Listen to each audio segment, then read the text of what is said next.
So last couple of days you might have seen suddenly leaders of the opposition painting on your television screens, front pages and all that. So it's not as if some revolution has broken out in India or a big political upheaval is on the way. No such thing. All this is a build up to the coming presidential poll later next month. And that is what we'll talk about in this episode of Cut the Clutter. But before that, let me try and unclutter myself a little bit. Now, lots of friends of the print, and there are many of you. I wish there were 10 times as many. In fact, that's what we need. Friends like you who subscribe, who take a paid subscription to the print. Now, many of you have pointed out to me that I make these subscription appeals, but don't explain how to do it. So I leave too much for you to do. Now, frankly, if I could, I'll come and subscribe on all your behalf. I'll be your secretary and type it on your behalf and touch all the right links. But that's a joke. So all you got to do is follow the link given with the description under this video. Go to the link. You can click on it. You can touch it depending on the device you use, and then a menu of options will open up for you as you see on my screen, and then you can choose your option and method of payment, and please do it and be generous. So it's as simple as that. In fact, even if you don't want to go to the link in the description or you forget to do it, all you have to do is go to theprint.in/subscribe. That's all you have to do. As I told you, I wish I could sit down and do it all for you to make it convenient for you, but I can't. So I am doing what I can by way of making my explanation simpler for you. Now that done, back to our politics. Now you see all these people. You see Mamata Banerjee, Sharad Pawar, you see some headline about KCR not being there, Jagan not being there. Then you see Aam Aadmi Party not being there. So sometimes you wonder whether the story is about people who are there or people who are not there. Yet a bunch of them are there. Mamata Banerjee is there, Sharad Pawar is there, Congress is there, Farooq Abdullah's son, Omar Abdullah is there, and many others are there. Akhilesh Yadav is there. Now, what exactly is happening? First of all, I'll give you an idea a little bit dramatically of what this tussle means and what this tussle also teaches us about Indian politics. So, see these 3 or 4 pictures that Praveen Jain, my colleague and our picture editor and the finest political photographer in India for a very long time, is almost my vintage, though younger than me, but he and I have worked together on stories for a long time now. I think the first stories where we saw each other at work, although we were at different organizations, was at the 1988 Allahabad by-election, when VP Singh, after quitting Rajiv Gandhi's cabinet, had come out to challenge the Congress party to contest there against the Congress party's candidate. Now, he took these pictures when chairs were being set for the meeting that Mamata Banerjee in a way had organized, because on Saturday, that is last Saturday, she had written to a bunch of leaders, that is on the 11th, she had written to a bunch of leaders from 22 opposition parties saying, let's get together and meet and try and arrive at a common candidate for presidential elections. Now see what happens. First of all, on the stage, there are 14 chairs set, right? 14 chairs. You'd think this is the usual opposition group photo. Everybody wants to be there. Sometimes they're holding arms like this. Sometimes they have their fists up. Then more often than not, they are fighting with each other. But that is something that is predictable. So 14 chairs. Then something happens. You see the security guys, or maybe they are watch and ward or whatever, they come in and you can see the rush in which they remove those chairs. So they remove those chairs and they reduce them to 3. So obviously somebody has told them, just put 3 chairs, we don't need 14 chairs, right? And after that, another flurry takes place. So you see, even before the meeting takes place, there is a flurry of activity on who will sit on the stage.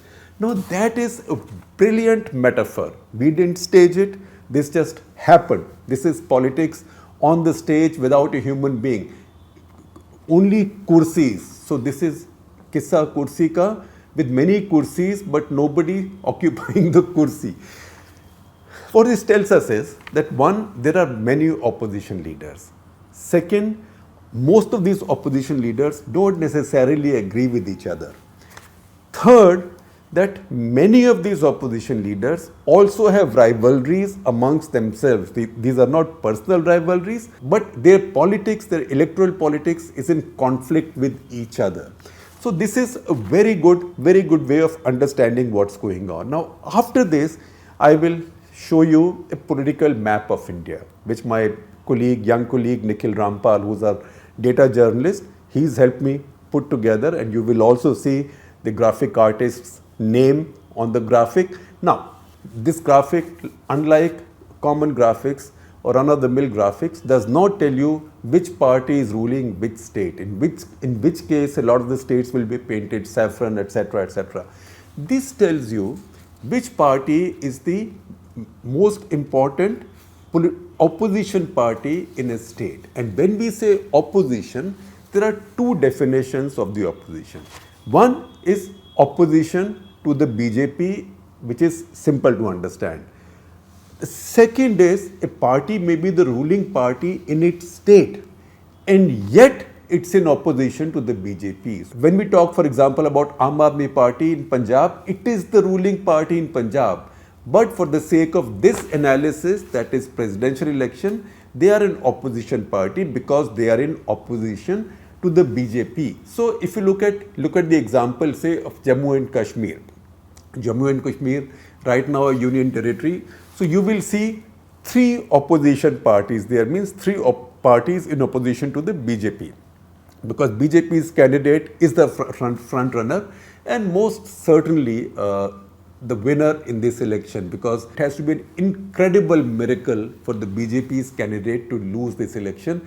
Those things don't happen in real life, because right now BJP's numbers after the last 5 assembly elections are just about 1.2% short. And 1.2% short means nothing in our system, because if NDA is 1.2% short, then YSRCP, that is Jagan's party in Andhra, they have 4% of the votes, and BJD has 3% of the votes. So any of them, most likely both of them, will support the BJP's candidate. And because there is no whip in the presidential election, there is no anti-defection law, you can always throw some from here and there, and some of that cross-voting will happen. Because if cross-voting could happen, say, in Rajya Sabha elections, right, why would it not happen in the presidential election? So I don't see any chance of the BJP losing this. But these parties will still be in opposition. So there is, if you look at Kashmir, there is Farooq Abdullah's party, there is the Mufti party, PDP, so National Conference, PDP, and the Congress. So Kashmir now has 3 political parties which are in opposition to the BJP. If you look at Punjab, that's even more interesting, because in Punjab, BJP is a marginal party. So the ruling party in Punjab, Aam Aadmi Party, is also an opposition party for this purpose. But Akalis and Congress are also opposition parties in Punjab for this purpose. Then, within the 3 parties, Congress, Akali Dal, and Aam Aadmi Party, there are rivalries, because each one sees the other as its rival. Aam Aadmi Party and Congress for power in the state, and Akali Dal for at least the second slot in the state, if not power in the state. BJP is by the way. So that is an explanation, so you can understand this chart. And then you see this. I tried doing this. I'm not very good at drawing things, so I did a crude attempt at drawing a map of India and trying to fill up the spaces.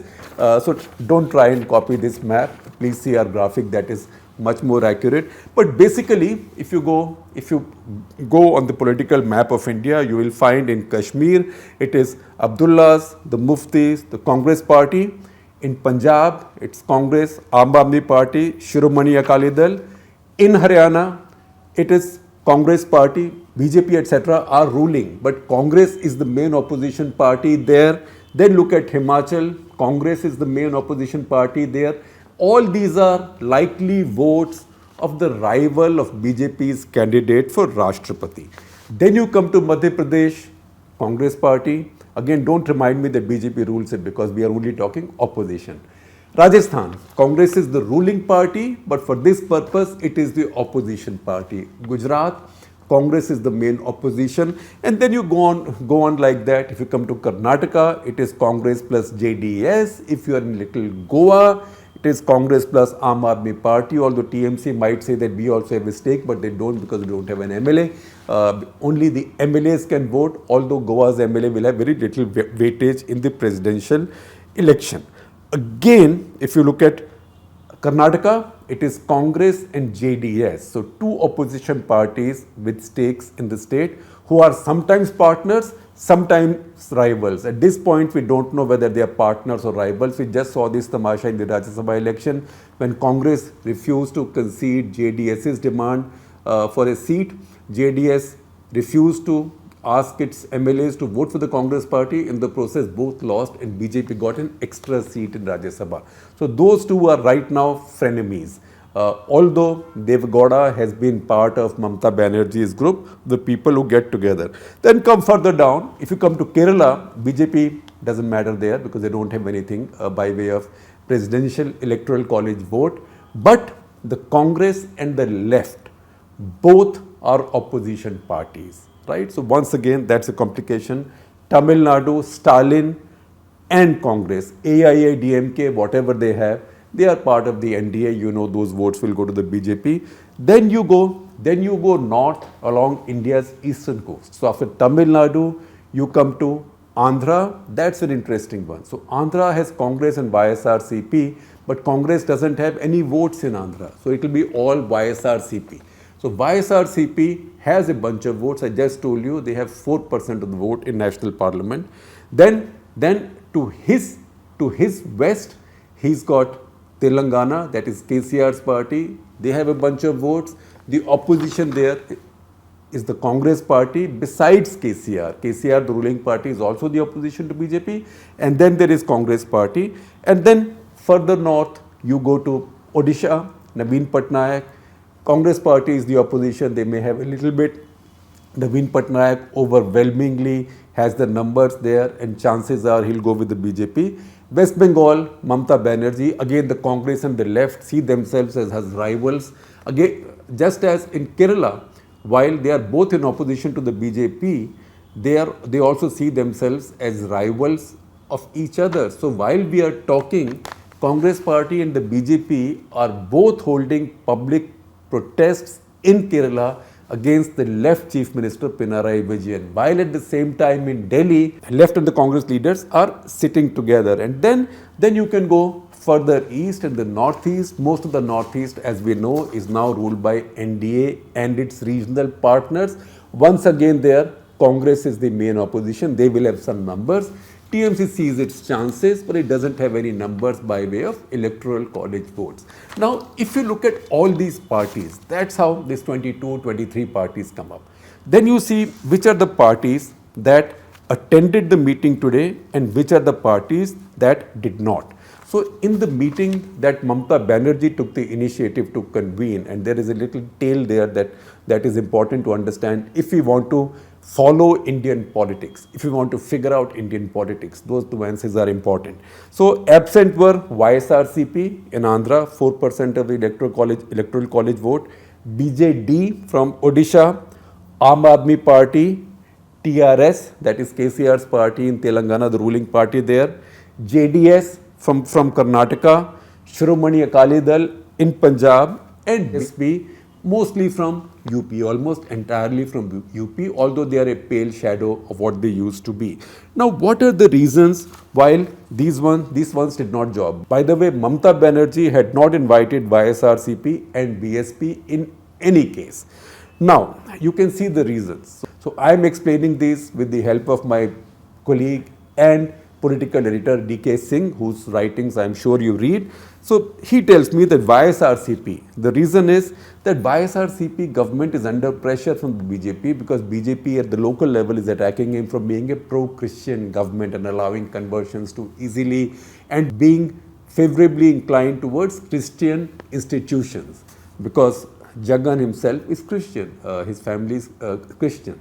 Now, there is pressure, but he does not see this as a clear and present danger right now.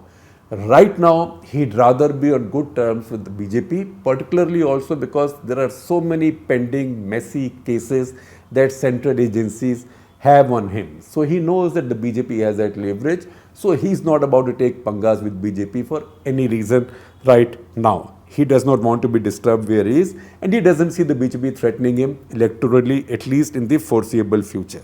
Then you have BJD. Now, BJD in 2019 elections, he kept the BJP out of the assembly. He swept the assembly elections. BJP got some parliament seats, but he knows that's a good equation, that the BJP gets a few parliament seats, whereas he controls the assembly. He also has no interest in rocking the boat. He'll also rather be friendly with the central government because that has other benefits. He doesn't have a case or agency issue right now. Then Aam Aadmi Party. Aam Aadmi Party also has issues because Aam Aadmi Party and Mamata Banerjee had looked like they were coming close last year in 2021 in July. Mamata Banerjee and Kejriwal had met and looked like they were really warming up to each other, and then TMC also decided to contest in Goa, and that obviously would not have pleased Arvind Kejriwal. So that is the reason, that might be one of the reasons why Arvind Kejriwal does not want to answer Mamata's call on this one, although after July 2021, in April this year, the two again met. And it looked like there was a thaw coming up, but obviously there wasn't a thaw. It looks like that. Then TRS. Now TRS, the leader of TRS, K. Chandrasekhar Rao, he's among the veterans of Indian politics. If you see the most experienced leaders in Indian politics, I would generally say Sharad Pawar, Sonia Gandhi, KCR. In fact, KCR even more than Sonia Gandhi because he's been in active politics longer. Sonia only came into active politics about 30 years back. So he's been an active grassroots politician for a long time. And he sees himself, he fancies his own chances as a kind of leader or spokesman or the rallying point of the anti-BJP opposition. So in fact, he's been trying to build a non-BJP, non-Congress coalition. Now, why is that important for him? Because so far, his main opposition in his state is the Congress party. Next election will be different. Now, BJP will be his main challenger.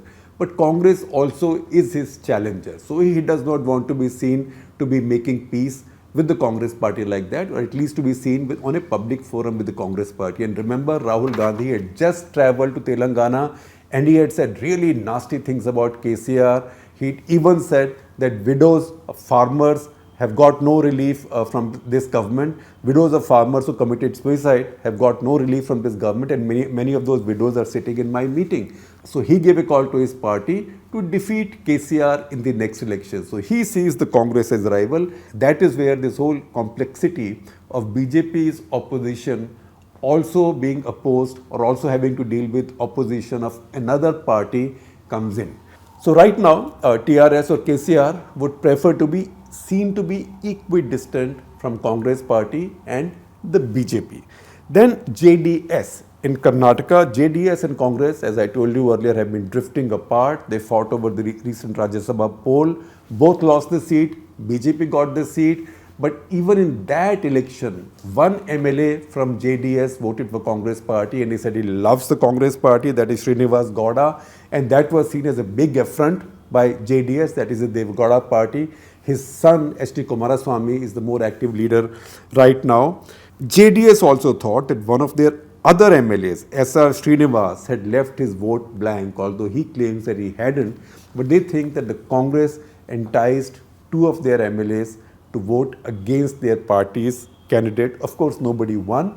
Also, they are worried. They are worried because their own hold within their Vocaliga caste vote base has been weakening in the Mysore region. And they fear that Congress will get in there because Congress has one prominent Vocaliga leader now in D.K. Shiv Kumar. Then Shromani Akali Dal stayed out. You can see why, because Congress party is their rival. In fact, they've been the most anti-Congress party in India's history for a very long time. They've never cooperated with the Congress over anything.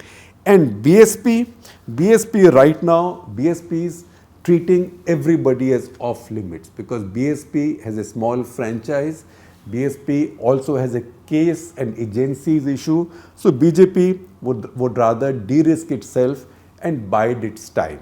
Now, I told you that I will tell you another nuance here. That nuance is that all these opposition leaders know that they are not going to win this presidential election. But this is a way, this is an opportunity for each one of them to try and show that they are the most likely or most worthy leaders of the entire opposition, or at least of most of the opposition.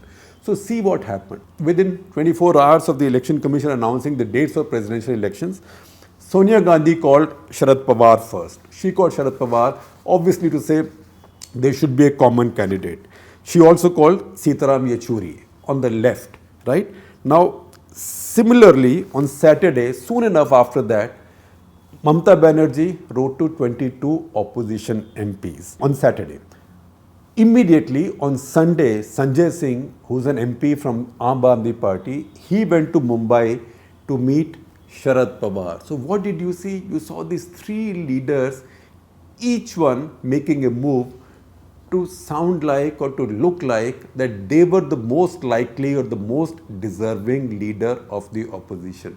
So if you are skeptical of the opposition, you might say, oh, this is a fight for the wooden spoon, or the fight for the also ran. But the fact is, that's how politics is run. Because if you can't get the top slot, then you fight for the number 2 or the opposition leader. So that fight is on. Now, you know what's happened in today's meeting of the opposition parties and Mamata's meeting. You know that they asked Sharad Pawar to be the candidate. He said no. Now they have to find a common candidate. There is a consensus. There should be a common candidate. And a committee has been set up with Mamata Banerjee, Mallikarjun Kharge of Congress. And there is a 3-member committee set up to talk to all political leaders, all political parties. That is besides the point. The point is, the big political point is, why is the presidential election important? When you know the result already. Now, presidential elections really don't matter in India that much. They have a symbolic importance in terms of who was put up. But very often, they become important when a presidential election becomes a proxy for something else. Now, 1969 was the first and the last time that a presidential election was make or break for India's politics. That's because India then had a unipolar politics with the Congress party. 1969, Mrs. Gandhi, Indira Gandhi, was trying to drive the old guard of the Congress out. So the old guard of the Congress, which was the Congress organization or All India Congress Committee, they decided to have Neelam Sanjeeva Reddy as their candidate in that presidential election. Mrs. Gandhi, on the other hand, said, no, we will support V.V. Giri, who was then vice president. So Varahagiri, Venkat Giri, he then resigned as vice president and he decided to contest as an independent. That led to a split in the Congress party because Congress MPs and Mrs. Gandhi instigated them or asked them not to vote based on their party loyalties, but she said vote based on your conscience. And that became a make or break thing. And how close that election was, I will tell you. Finally, in the count, that election went into the second preference, because in presidential election, there's a first preference, and if that's not decisive, you go into the second preference. So, V.V. Giri won in the second preference, and the difference between the Electoral College votes was 4,20,077 for V.V. Giri and 4,18,169 for Sanjeeva Reddy. It was that little. If one odd MP had gone from this side to that, not just the fate of India's presidency have changed, a different person would have become president, but the fate of India's politics would have changed because Mrs. Gandhi would not have won. It's because Mrs. Gandhi got her candidate to win, defying the Congress party, that then she became the inheritor of the true Congress. So Congress I became the real Congress and Congress O then faded away. Now, politics never ends. So in 1977, after the Janata Party won and Mrs. Gandhi was defeated, in the presidential election that followed after that, they put up Neelam Sanjeeva Reddy again as their candidate and he became the president. Beyond that, we haven't had many turning point presidential elections. There was some action in 2012 when Mrs. Gandhi wanted someone else, obviously Hamid Ansari, who was then vice president, to be UPA's candidate, but Pranab Mukherjee wasn't going to let go of that opportunity, and he then played this complex, fascinating, brilliant political games, just ran circles around Mrs. Sonia Gandhi and won his nomination. That is a very fascinating story that I might tell you about at some other point of time, because we've already taken too much of your time. So remember, a presidential election, if at all, is mostly a proxy for something else. This one is not so much about electing the new president, that we know. Once we know the BJP candidate or NDA candidate, we know who the president will be. But this is a proxy for this competition within the opposition parties in terms of who emerges as a kind of consensus leader. And in this lot, you've seen their pictures and you've seen that tamasha over chairs going up and chairs being pulled out and being put back in. Nobody is willing to give any space to each other.